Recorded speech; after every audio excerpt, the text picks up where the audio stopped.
Allie from Easton Area Public Library, and I'm going to talk to you today about teens. I love teens. They are awesome.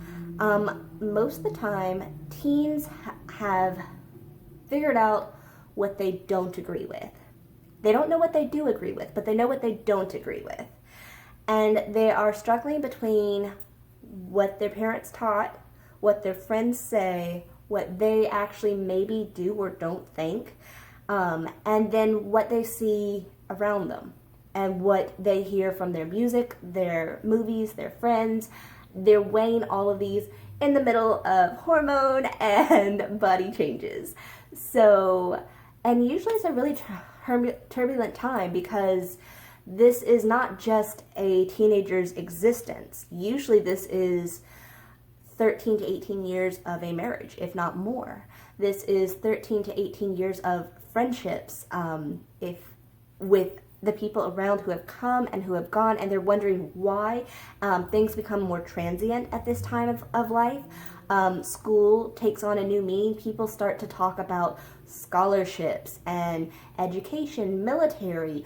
People say all of these big words, jobs, money, all of these things have a value and a meaning to them now.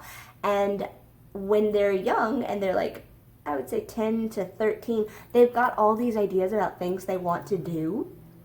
And then when they're around 14 to 16, they have a lot of energy to do it, but it really depends on how much you're letting them pursue what they want to pursue, how much they choose to rebel, because yes, every teenager rebels in some way. Some are more open and big about it. Some are more hiding it away, and they will do small rebellion, but they definitely rebel. All of them. They will all test the limits when you're not around because they want to see what life is like when you're not there. You're still their hero, but here's the sad fact of life. They have realized you are not the bigger person anymore. Sometimes they get bigger than you. They have realized that you are not the perfect person anymore. They used to think that. They really did. And they have realized that their time with you is not going to last forever.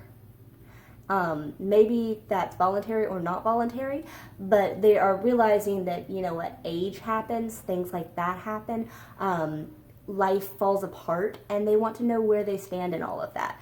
So they do start to explore more, and they do push their boundaries because they say, if I have to stand on my own 2 feet, how am I going to stand? And it's a fun and engaging time that really does last into the young adult years, until really they decide to pursue their own relationships and start their own families. So keeping that in mind, how do you deal with these teenagers? With respect, to be perfectly honest.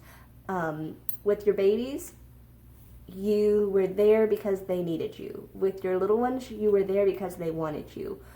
With your teens, you're only there if they let you in. And that really is based on the amount of respect that you gave them all the way back from infancy. Because if you didn't give them respect when they were itty bitty, then you probably didn't give them respect when they were 5 and 4 and 6. And if you weren't giving them the respect when they were 5 and 4 and 6, they probably didn't seem like they deserved respect when they were 7 to 12.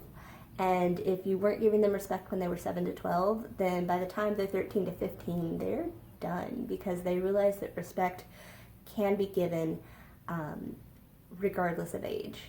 And I found that that's the biggest difference with teens, is that treat them with respect, treat all ages with the same respect of human dignity that you would like yourself to be treated with, will make a huge impact on your relationship, regardless of whether or not they listen to you or rebel.